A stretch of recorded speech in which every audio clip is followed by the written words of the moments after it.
Welcome everybody to Long Island Talks, sponsored today by A1 Roofing. John and Vinny over there putting up thousands of roofs in Long Island, and now we're about to talk to two men that are bringing water into everybody's home too. So don't put the water on the roof, and if you do, get a new roof so it doesn't leak. Gentlemen, welcome to the space. Thanks for coming on Long Island Talks. I'm so looking forward to our talk today. As a customer of the Suffolk County Water Authority, I want to get behind the scenes, behind the bill, which, by the way, is very reasonable. It's my most reasonable bill, by the way, the Suffolk County Water Authority.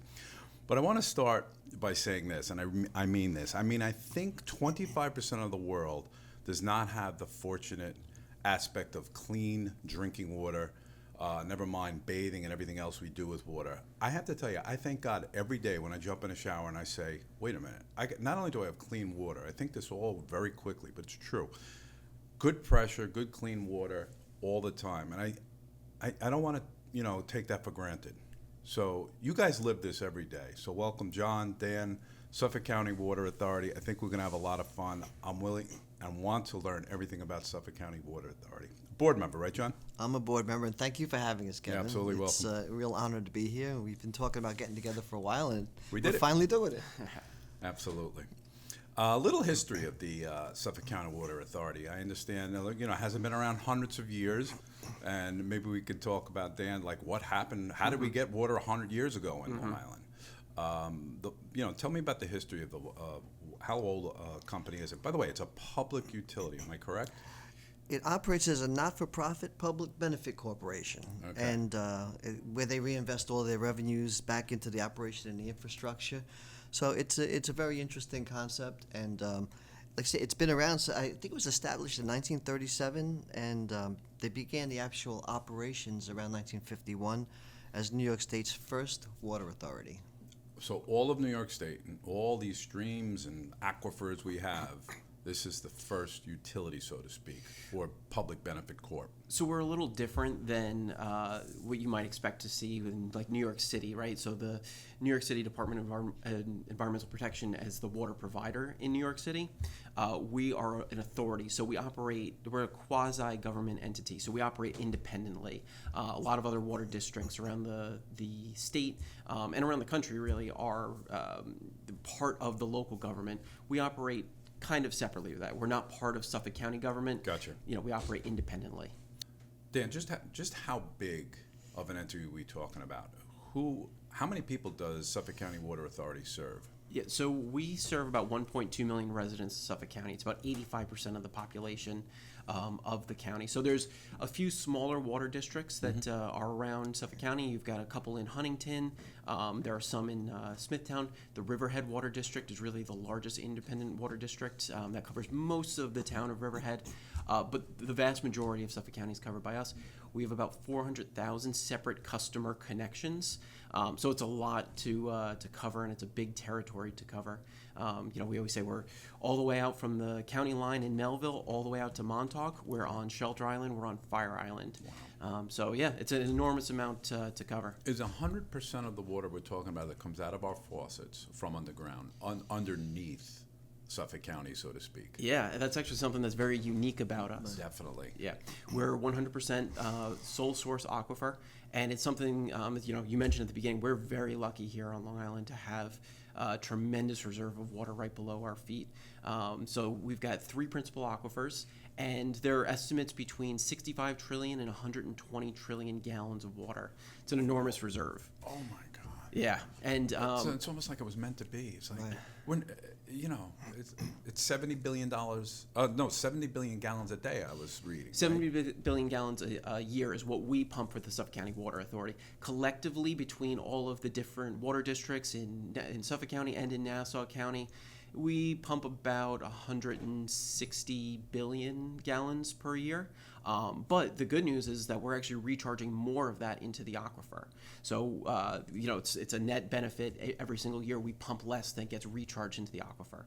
So we're in really good shape here. We're very fortunate. That's great.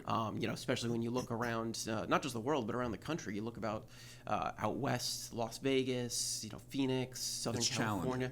Yeah, they've got real water availability challenges, and that's something that we're very fortunate that we don't have to face here.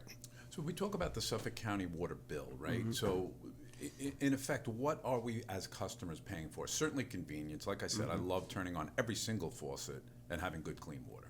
So, but there are costs to keep this going and keep it clean. And if you could talk a little bit about what you guys look for as danger zones, like in terms of the water having, they call PFAs, I believe. Yeah, PFAS. Talk about those and what your goal is with keeping those at a low minimum. Yeah, we're definitely, as you said before, a lot of people don't think about us. We think of ourselves as the silent utility, right? Water comes, you turn the faucet on, water comes out. You don't really have to worry about us, which is perfect. We don't think that people should have to worry about water all the time. That's our job. We're the water professionals, and we put all of our time and care into making sure that high quality water is coming out of your faucet every single time you turn on. Reliability is very important to us, and it's extremely affordable. It's the bill that utility bill that most people don't think about. Most of our customers get billed quarterly, so once every 3 months a bill's showing up. It's much less than you're paying for electric or gas or any other utility. It absolutely is. Yeah, it's much less than actually bottled water. Yeah, obviously. Yeah, I mean on a per gallon basis, we are a fraction of a cent compared to bottled water, which can add up very quickly. And then the thing that as you alluded to, our mission is the highest quality water delivered to our customers, and that means that we are taking every step that we can take to make sure the water is pure. It doesn't have the contaminants that obviously are a concern, and that the service is reliable. That you don't have to worry about outages and things like that. And there are certainly times that are challenging for us, and I'm sure we'll get into the summer and what we face there. But we want our customers to be able to rely on the service at their tap every single time. Let's talk about that, if we could. In August, there was some pretty dire alerts. What exactly was happening? What people, you wanted people to conserve, which is a good thing anyway, by the way. Yeah. I mean, the one thing about Long Island's great, it's got a lot of great attributes, beaches, this, that, and the other thing, but people like to water their lawns. I think a little too much, just to get it green. So what was the challenge back then? Well, as far as I could remember, those our water tanks were getting really overabused and used, and we were getting dangerously low. Okay. But the good thing that we do is alerting the public that when there's a problem, they respond, and we alert them through text messages, emails, mail outs. Yeah, the communication was fantastic. And the communication that they've developed over there with the great people that work within those buildings, it really kept us going, so that when we got to the point like now where we don't have to worry, we pulled back all of the alerts. So So you noticed a immediate change, right? So just bringing me through it, if I imagine a tank, the tank was low, and emergency alerts came out, hey, we're going low, and then people responded, and then these reserves came up. Is that literally what happened? Let me take a step back, and I'll kind of explain how our system works a little bit, and that'll, I think, give a good overview. Okay. So as I mentioned, we've got plenty of water right below our feet. The issue is how quickly can we pull it from the aquifer, right? So we have about 600 different public supply wells across Suffolk County. We're evenly distributed, so it's not like we're pulling water from one location and sending it across Suffolk County. We've got 240 different well fields where those 600 wells are, and they're in your neighborhood. You've probably never noticed them before. They're usually brick buildings. If you have a water tower in your neighborhood, you've certainly noticed that. But all around your neighborhood, it just kind of blends in. And at each one of those locations, we've got a few pumps that are pulling water out of the aquifer. At that location, we treat the water to make sure it's meeting all the quality standards, both the internal and the regulatory standards that we have to meet. We're strictly regulated by the state and federal government, so we need to make sure we're removing contaminants, and we have strict protocols for the quality of the water. After that, we're distributing it to our customers through about 6,000 miles of water main, which is, again, an enormous thing to manage. We've got enough water main to go from New York City all the way to Siberia, so there's a lot to cover there. And one of the things that we do is we have water storage tanks, or people typically call water towers. And we fill those, and that acts as a two things. It acts as a reserve for those high demand times, and then it also creates pressure in the system. Right. So one of the things, Just for gravity alone. exactly. So we use pumps, we use electricity to pump it into the tower, and then the weight of that water creates the pressure in the system so that the water can flow even without electricity. It's one of the advantages of being on the public water system as compared to having a private well, is that if we lose power, water can still flow. We've got diesel generators that will pump the water into the tower, and then it can just flow right out. Amazing. Yeah, so in the summer, as you mentioned before, this is Long Island. It's the land of green lawns. People love to make sure they've got lush, beautiful lawn, which is fine, but we also need to think about what are the consequences of that. People water their lawns, every single day very often, and that takes a tremendous amount of water. We pump about, as we mentioned before, 73 billion gallons of water. About 70% of that water is going to be pumped during the lawn watering season, usually May to September. Okay. That's starting to stretch a little bit as the weather's changing, climate's changing. Now it's starting even earlier, April, and then going in even later into October. So most of the water we pump is going to be during that period, and that's mostly because of lawn irrigation. So when that happens, the amount of water that we can pump in a given moment is going to be exceeded by the demand of the customers. And that's where the water storage tanks come in. They kind of back us up and provide that extra cushion. But what happens when the demand is greater than the supply? Yep. The tanks start going down. And as the tanks start going down, that's when the pressure starts to drop. As the amount of water goes there, that's less weight that creates the pressure. Right. So you could see in those early morning hours when demand is the highest during the summer, pressure might be a little bit lower. You turn on the faucet in the morning, you're going to take a shower, and it's not coming out quite as strong as it usually does. Or if you look outside at your sprinklers, if you have them set to run in the morning, they're not getting everywhere that you expect them to be. It's coming out at a trickle. Yes, this is what happens. Yeah. Yes.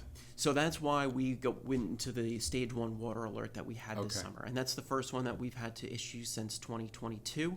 So it's been a couple of years, even though we've had some dry years. And it's not just the weather, it's the amount of water that or precipitation that we're getting over the summer. It's also when we're getting it. We always like to say you're only as good as your last rain. So this past summer we had a very wet spring, and we're thinking like, we might be in good shape this summer, not going to be as bad. And then June hit, and then things started to get a little drier. And it doesn't matter how much it rained in May and April. Once you get to June, July, that's when the demand starts going up. Everyone starts watering. We had that 1 week in July. It was like barren, but you should know that I planted like an idiot. Really, I planted sod in July. Mm-hmm. I wouldn't do it again. I paid the price, so to speak. But because I lived this, and I was very aware of that. And I have a crazy question for you. Do you have the ability to temper water pressure so that you can control? And maybe this is a deep, dark secret of the Suffolk County Water Authority, but I would think that would be something you do need, right? So if it really got dire, you can temper it down. Or do we wake up one day and just literally have nothing come out of the pipes? So our goal is always to deliver water to our customers for whatever their need is. We do have the ability to close valves at certain places to direct water throughout the system, but it's not our practice to kind of tamp things back. What we do want our customers to do is to voluntarily take some steps to conserve water, and that's part of the stage 1 alert that John was talking about before. And the communication is letting everyone know, like, hey, this is important. It's not just for conservation of the resource, which is obviously, we talked about having a lot of water in the aquifer, but every resource before it gets used up, everyone says, oh, we've got, it can last forever. We need to be judicious in how we use our water, but then also thinking about what are the consequences of letting those tanks get to very low levels. Number 1, there's just not enough water to go around. The pressure starts to drop. Number 2, if we ever get into a situation where there is a large fire in the early morning hours when the tank levels are starting to drop, pressure's going down, that's a significant concern for us. We are the Water Authority, our distribution system, those fire hydrants that you see in your neighborhood, that comes from water that the Water Authority provides. Makes sense. We manage about 36,000 hydrants across our distribution area, and we need to make sure that there's adequate pressure for fire flow, and just to even have the reserve, because if we can't pump the water fast enough for a large fire, we had the wildfire that happened earlier this, was it this year? Yeah, earlier this year. Mm-hmm. If a situation like that happens, we need to have the water in reserve. So that's why we really ask our customers to, cut back, look at what you can do. You don't need to water your lawn every single day, and we can get into some of the, the best practices, the tips, the things that you can do to save water. There's certain things you can do at home, the small practices that kind of add up. Not keeping the faucet on while you're brushing your teeth. Making, if you've got a dishwasher, running with a full load rather than doing half loads. Like all of these things start to add up, but the truth of the matter is that the number one driver of water use on Long Island is lawn watering, irrigation. Amazing. So, we talk about technology and how it affects everything we're doing. What percentage of your homes can you now read remotely in terms of I guess that's how you do your water bills, right? To read, what are you actually reading, and what percentage are being read remotely, and not where the waterman comes and has to read the meter? Is that the case? So it's a little bit of both. So in the old days, you'd have your water meter was in your home, and you had the reading on there, and you could actually save a little bit of money on your bill by sending that number in. But since about 2008, we switched to a remote technology. So every meter is set up with a remote transmitter. Yep. And now, rather than having to have a meter reader go to every single home and check the meter, they can kind of just go through the neighborhood and collect that information remotely. So once per quarter, our meter readers are going through the neighborhoods. They're collecting all the data, and that allows us to see what's going on. And that is really innovative technology, really great. And we're an early adapter of that, which is great. But that was getting on 20 years now. So now we're looking to the future and what is the next step. And so now we are pilot testing a number of different technologies. And what's really great about these technologies is that doesn't require anyone to be on the road. So you've got a few different things. So on Fire Island, we're testing what's called a fixed network infrastructure. So we actually set up basically an antenna. Cellular-based network. Yeah, well, that's actually a different technology, but we can set up some infrastructure to remotely collect the data. So that requires a little bit of infrastructure investment. And then the other technology that we're testing is cellular data. So it'll use the cellular networks to transmit the data, and it does some really great things. Number one, like I said, it doesn't require us to be on the road. But we're also constantly getting that data from the meter. So right now, we get one read from the meter. So you basically know how much water you used this quarter, how much you used the quarter before, and that's really good for our customers because they can kind of compare and say, okay, this quarter I used a little bit more. It's the summer, that makes sense. But it doesn't give us that kind of like hour by hour look that the newer technology allows. So with those cellular systems, they can transmit that data constantly and live. So we have hour by hour looks at how you're using your water. And that's really great for our customers because that means that they can see if, hey, something's not right here. If you have a leak in your home, you might not catch that for a while. If it's underground, if it's not visible, it can take a while before it becomes apparent. But now with the newest technology, you can get those alerts right away. And so you can fix that. It's water that you're not wasting. We talk about conserving water. A big portion of that is water waste. So if you've got leaks in pools are a problem. Yeah, I had definitely. a leak in a pool. I was putting in hundreds and maybe thousands of gallons. It was horrible. And it showed on my bill accordingly. So you got to fix your leaks in your pool. Yeah.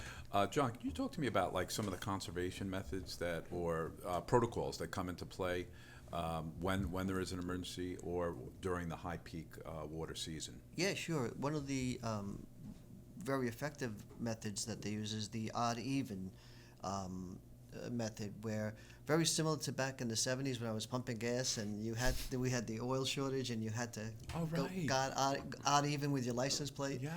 So very similar to that, where if your address ends in an odd number, you can water your lawn on odd number day. Right. And if it's even, it's even. And having people do that that just cuts the usage in half of the day. That's right. I really think it's a very effective method that's been working very well. Very nice. Yeah, one of the things that I think is very interesting, we do find that most people don't water their lawns every single day. Right. The problem is they all water them on the same day, which is Monday, Wednesday, and Friday. Right. Also, the automation of sprinkler systems, if you don't know what you're doing, right, it's a problem, right? Yep. You could be watering too much. Yeah.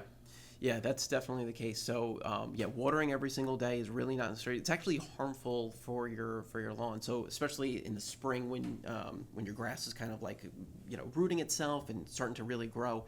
If you're watering too much, what are the roots going to do? They're going to go to the surface. Yeah. They're going to go to the surface where all the water is because you're constantly watering it. So the roots know they go towards the water. So if they go towards the surface, now you've got really shallow root growth. What happens during the summer when you're not when there's no rain happening? They're not deep underground where the water is at that point. They're at the surface, and there's nothing to get to the roots. So it all starts to die off. You get really shallow root growth, and then your water is not, your grass is not very resilient to drought. So making sure that you're not overwatering is really important.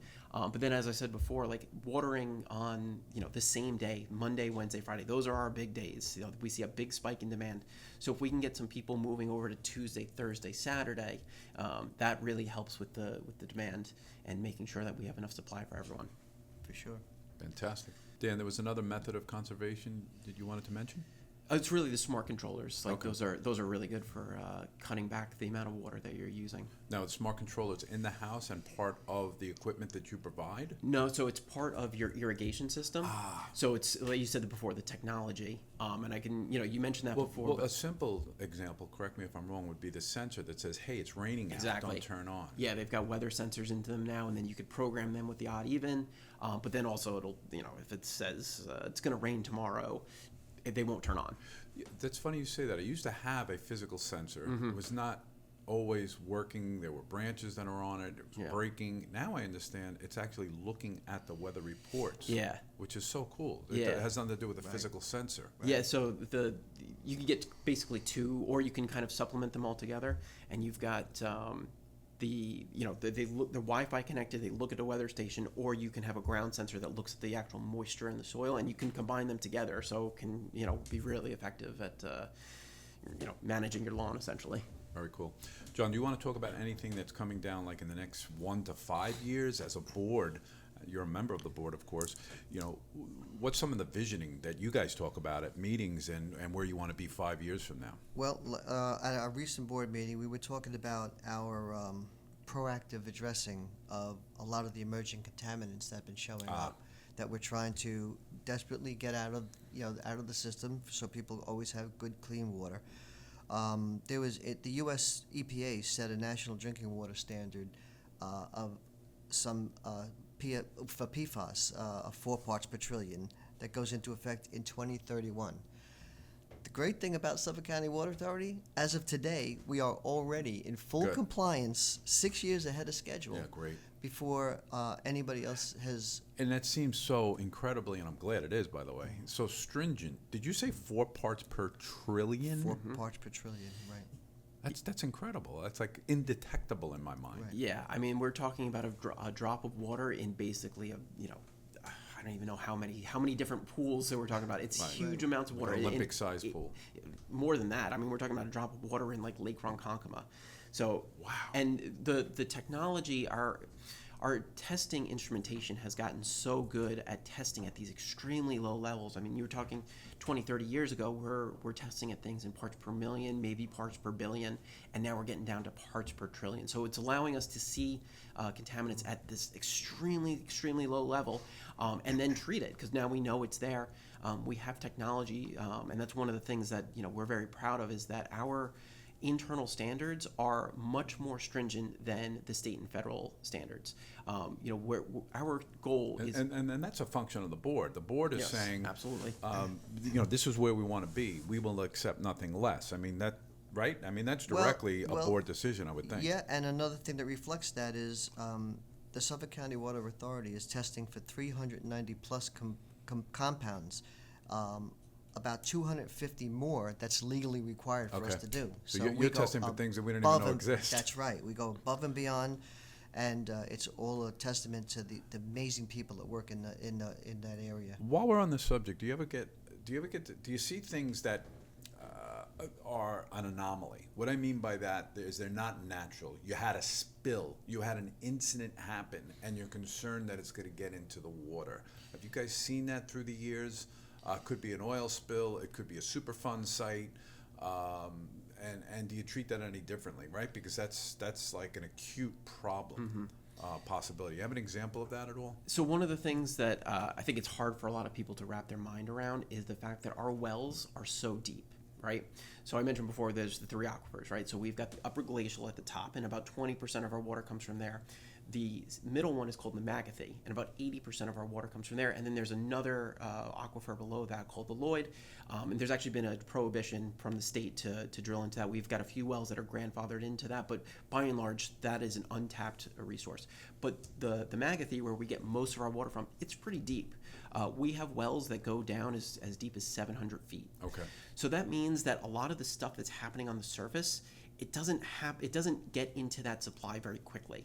So if you had an oil spill, right, we're not going to see that for generations. Like that. Okay. So the contaminants that are in there, That makes a lot of sense. It's a legacy of pollution. So a really. cleanup could happen even before it even approaches where you're getting your water from. Exactly. Okay. And then the other thing is that the aquifer it's not a bathtub. It's not, the water goes down or the contaminant goes down and it kind of spreads out. It's more like a river. It moves. It's underground. It's moving. It's always moving out towards the surface waters, towards the ocean, towards the sound, towards the bays. So there's a flow to these things. And so it's another thing that's kind of hard for people to wrap their minds around. We're pumping water in your neighborhood, but it's not what happened in your neighborhood a few generations ago that necessarily impacts the water quality now. It could be from somewhere else, and the way water flows, by the time it gets to where that well is pumping, that could have the impact. So it's a little, like I said, hard for people to wrap their minds around, but we're not seeing things that happen on the surface on Tuesday, and then on Wednesday. That's really an important point. Yeah. So if I'm watering my lawn today with good, clean water from Suffolk County Water Authority, that water because we have this sandy composite, right? Long Island is also lucky in that way. Some things trickle down. You're saying that eventually that will get back into the system, but it'll take years. Yes, exactly. So I don't think most people realize that. I certainly didn't. And I said before, we're covering about 85% of the county. There's still about 25,000 homes that are on private wells. So they're not hooked up to any municipal water source.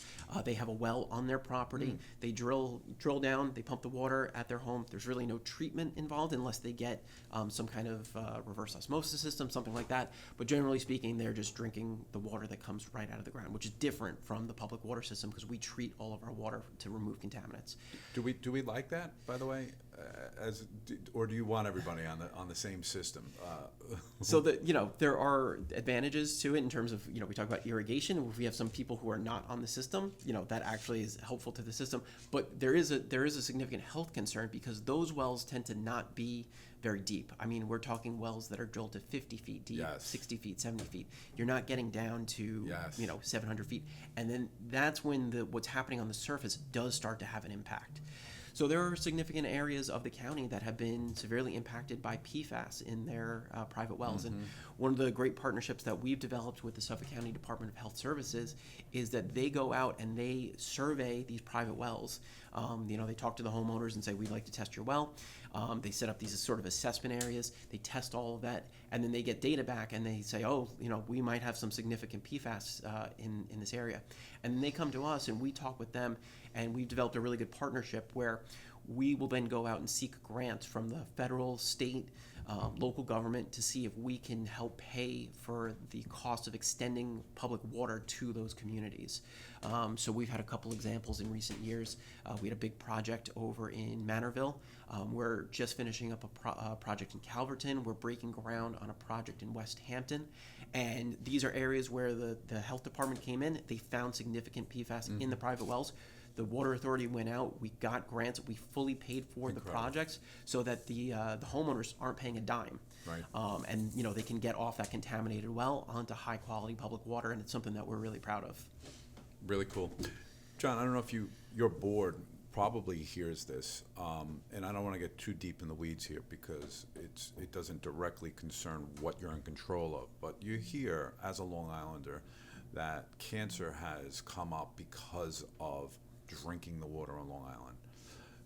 Can you comment on that at all in terms of, you hear this in Nassau, by the way, more so than even Suffolk County, But, just maybe how the board looks at this, handles it, what your comments might be on that Well, for the people thing, concerned. the thing that I think is they're so proactive, the board, in trying to address these things before they become a problem.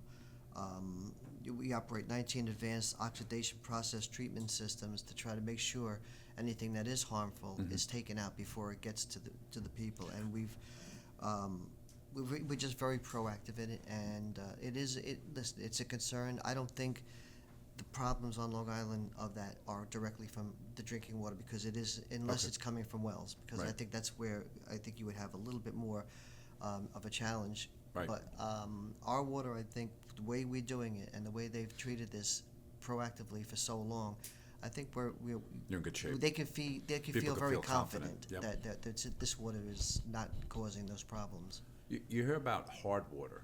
When I went to school upstate, and it was like a sulfur smell, right? And it was well water, by the way. Why would somebody experience that? Is that called hard water, where there's a lot of sulfur in it? And obviously, the water I get from Suffolk County water, there's no smell to it. It's always perfect. But can you talk about that at all in terms of? This is where I'll give out the caveat that I'm not a chemist. I'm not a hydrogeologist. Yep. I just work with them, and I hear them talk about this, so I've picked up a little bit of information. But there is different. The geology of Long Island kind of creates different characteristics to the water in different places. Right. So very common that we see on the South Shore is high iron content, and iron is not something that's harmful. There's no known health effects from it, but it does kind of create sort of a rusty water look. You might get a little bit of browning, which obviously creates some concern for people. They see slightly brown water come out, and they're concerned. So one of the things that we do is we have iron removal systems that take that water, that filter that water to get rid of the iron. But based on the geology, and it's really just the makeup of Long Island. When you had the glaciers that were pushing land forward, millions of, I'm gonna get in trouble here, millions of years ago, billions. The makeup of that just put certain sediments, further on the South Shore. It didn't happen so much on the North Shore, so that's why you do get that different, sort of characteristics of the water. In terms of sulfur, I think that's a problem that you see in other parts of the country. I mean, you go down to Florida. Never get it here. Yeah, Right. that's not something that we really have to be concerned with here. Okay. But again, it's really just the geology and, Right, and the down makeup under. of the water. Yeah. Okay. Always like to bring it back to the fact that the aquifer, what comes out of the aquifer isn't what's at your tap. It's what we call raw water, and we're testing at so many different stages of the process, right? So we've got, we test the water as it comes out of the aquifer, and it lets us know what's in there, what are the contaminants that we're seeing, what is the makeup. We're testing during the treatment process, so we're always treating the water to make sure that it's going to get through the distribution system safely. And then we're testing after treatment, confirming that it is, up to the high quality standards that we expect.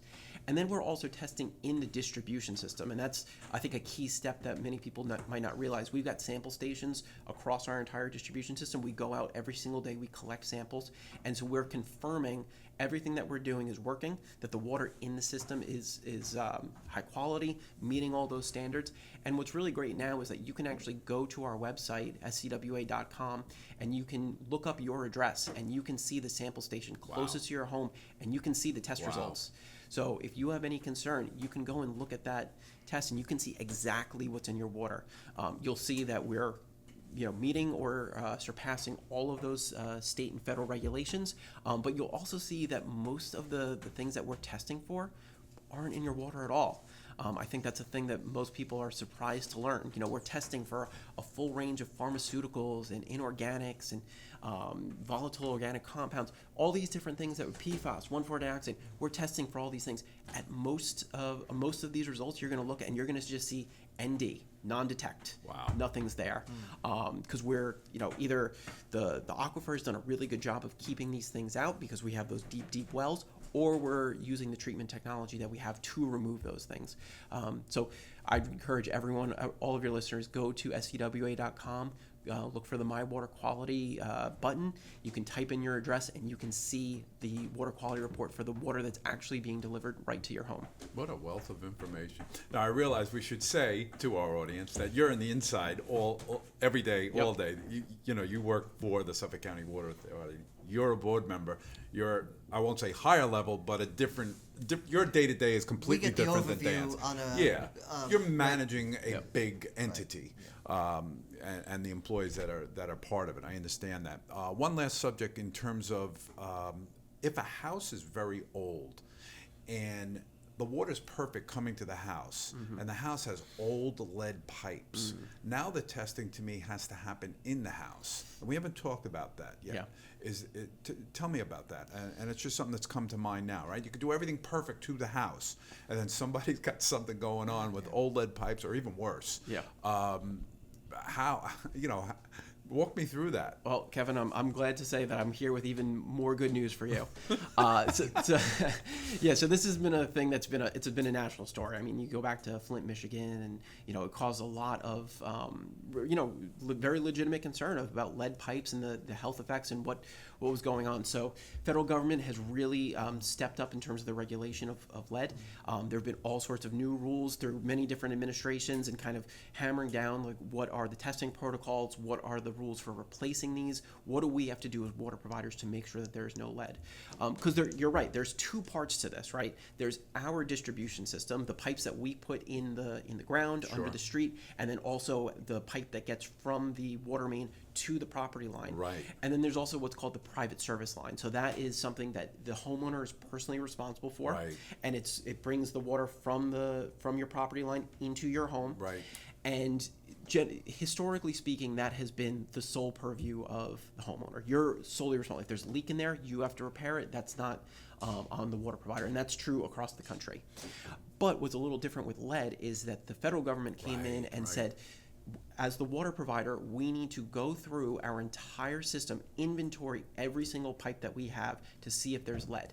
And we need to go to the homeowner's pipe to see if they have lead. Wow. Because the way lead works, if it's downstream of a lead pipe, you have to replace the entire thing. So if, at the beginning there's a lead pipe, but everything after that's not lead pipe, you could have lead leaching into that into that pipe. So you got to replace the whole thing.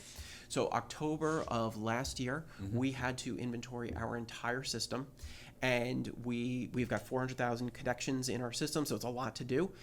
We managed to finish the entire inventory, and that was really important for us because anything that we don't fully identify by that deadline, we have to treat as lead. And we were pretty certain that we didn't have a lot of lead in the system, if any. Suffolk County was really developed post-World War II by the time lead had gone out of use. It wasn't fully banned until the 80s, but basically no one was using it after a certain year. So we were pretty certain there wasn't a lead problem in Suffolk County. We inventoried our entire system. We found just 15 connections that had lead in them. And we've already replaced all of them at no cost to the homeowner. So we're really happy to say that Suffolk County is lead-free. We do have to continue to test, and part of the protocol that's different for lead, that's different from any other contaminant, is that we do test in the home. The federal government sets up a protocol where we test in the home at the faucet to see if there's any lead in there. And we've been doing that since the 90s.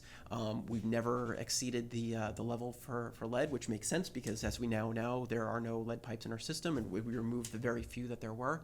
But this is going to be a significant issue. Maybe not here in Suffolk County, but across the country and in New York State. Nassau County, there are parts of Nassau County that have significant issues of lead, and then you look in upstate, you look up to Buffalo, Rochester. Those are cities that have significant lead issues, and it's going to be a big haul to replace them all. The federal government set a deadline of 10 years from about a year ago. So we're 9 years into that. It's going to be a big lift for water providers across the country. It's going to be an expensive endeavor, but we're fortunate here in Suffolk County that we don't have to worry about that. Yeah. Once again, we're ahead of the game. Yeah. Ahead of the game. No, it's such good news. I'm so glad to be able to bring this podcast to the public because I feel like we've talked about so many things that are unknown. So we're bringing them out to the public. You guys are a wealth of knowledge. I really thank you for coming to Long Island Talks podcast. When there's significant developments, please come back. Thanks for joining us. And have Thank a great you for day, having guys. us, Kevin. Absolutely welcome. Thank you so much. Pleasure.